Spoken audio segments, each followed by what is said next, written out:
They asked me to read from my book. They didn't have to ask me twice. And this book, I'm happy to report, is now nearing its 6th printing. I can explain that. Thank you. The key to that can be summed up in 2 words: small printings. But anyway, I'm going to read the opening chapter of my book, which is about Ron Donahue, who painted this cover scene.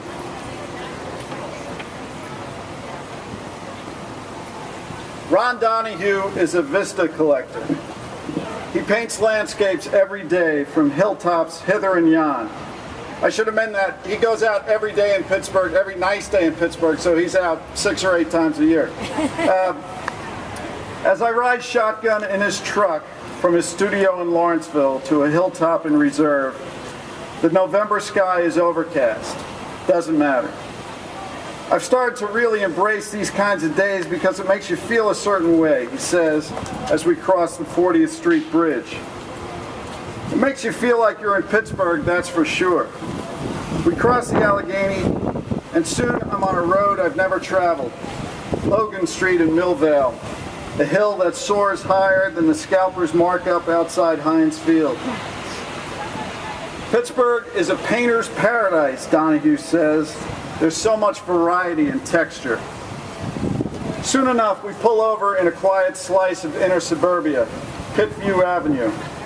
It's a weekday afternoon. Kids are walking home from school. The moisture has made the afternoon blue-gray or maybe blue-violet. Donahue is interested in how colors change over distance, and we have come to a place where that plays out. He breaks out his easel, oil paints, and an 8x10 birch panel. Then he puts on his wide-brimmed hat. Stepping over a guardrail, he sets himself up on a bluff facing the city. The skyline is a couple of milky miles to the southwest. In the middle distance are the homes of Troy Hill, reminiscent now of a model railroad set. A brown hillside slopes down from our right to our left, and a handful of evergreens frame a red and white house just a few hundred yards ahead. The scene is not so much pretty as it is stunning. Donahue has painted on and off here for a couple of years, yet with the changing light and weather and seasons, he never sees the same place twice. About this time, a truck stops behind us. A worker who is carting a couple of road-killed deer to who knows where tells Donahue he's painting a masterpiece. Then the man drives on. Sometimes I think I'm responding to the way Pittsburgh feels as much as the way it looks.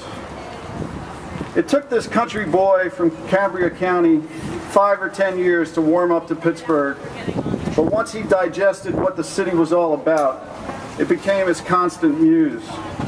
I know how that feels. A city with heft. That's how a friend who moved here from Colorado described Pittsburgh.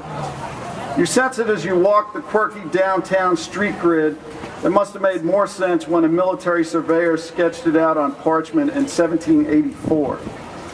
Or you drive for the 1000th time past rusted iron railings and crumbling walls that have not a savior in sight. Think Houston in the 1970s or Seattle in the 1990s. Then throw them together and you'll have a sense of the head of steam Pittsburgh had going a century ago. Pittsburgh grew from 78,000 people in 1860 to nearly 670,000 in 1930. That was a good time to grow rich. Many did on the sweat of tens of thousands more. Victorian wealth remains evident in our architecture, our culture, our foundations, our hospitals, and our universities. We have the usual love-hate relationship with old money here, maybe even an advanced case. But when Pittsburgh went reeling into the post-industrial age, old money helped break its fall. New money is what we lack. The city is down to roughly the same population it had in the 1890s, and Allegheny County is hovering around its 1920s numbers. Pittsburghers are dying faster than they're being born, but our hometown still has great bones. The smoke has cleared, to reveal stunning green hillsides, and our rivers have been freed from centuries in an industrial headlock. Spectacular vistas are so commonplace, none of us will ever get to them all. Our generation's principal task is to keep all worth keeping. I'm going to repeat that one sentence because that's what this is about today. Our generation's principal task is to keep all worth keeping. Thank you. That's not much of a chore when compared to our ancestors' capacity for innovation. Yet we're failing, which drives me nuts. What I hope to do in this book is encourage a discussion of how city and milltown and suburb might work together so everyone thrives. Most of us can point to development that has been detrimental to both city and suburban life, even as the fragmentation of Allegheny County fosters an us versus them mentality within the region while the rest of America eats our lunch. We need a new conservatism willing to conserve, a new liberalism to stoke the embers of egalitarianism in the Pennsylvania cities where our nation was born. The intense media focus on the city's woes obscures the greater problem. The entire region's population declined by 10% during the 1990s, while the nation grew by 13%.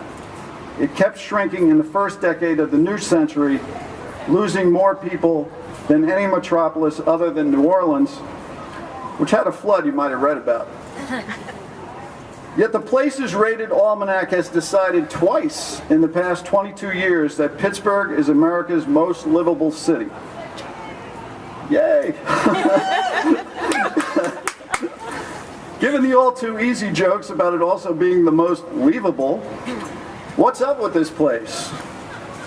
The Paris of Appalachia, some have called Pittsburgh derisively, because it's still the largest city along this gorgeous mountain chain that needs a better press agent. I've long felt we should embrace that title, though few are with me. Several tried to talk me out of slapping it on the cover. I was originally going to call this book, I Love Pittsburgh Like a Brother, and My Brother Drives Me Nuts. But were we called the Paris of the Rockies, we wouldn't run from it. Sometimes we're so afraid of what others think, we're afraid to say who we are. This city is not Midwestern, it's not East Coast, it's just Pittsburgh, and there's no place like it. That's both its blessing and its curse. That's the end of chapter 1. How much time have I got? I have 2 minutes. I will read briefly from this chapter about Oakland, and then I'll say I have some books for sale, and I'm going to donate all the money to that table back there if you want to buy one.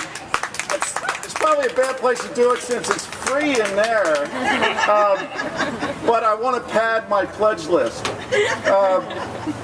Okay, this is from a chapter called Don't Mess with Pittsburgh. It's the conceit of this book that a city's story is best told from street level. All of us do something to wag the urban tail and make Pittsburgh matter. Take that time Henrietta Raffelli slapped me because she had a right. And by that I mean both a right hook and a reason.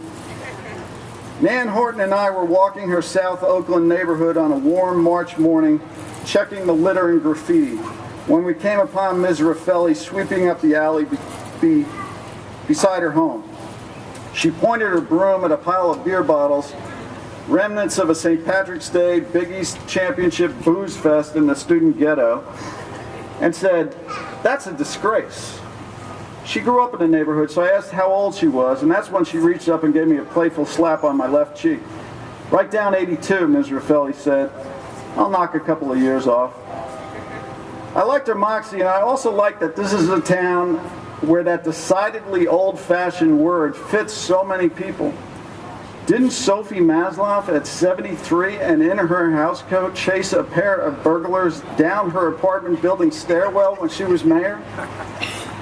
Didn't the ex-prize fighter Billy Kahn in his 70s knock a robber to the ground with one quick left in a Beechwood Boulevard convenience store? Yes, he did. Didn't Josephine Slater, 82, of Midland, pull her pistol and chase off a shotgun-wielding robber who came into Josephine's bar, capital J, back in '06? Damn right they did. John Laundrie has Moxie too. Oh, Red. I'm Red. I'm gone. Thank you very much.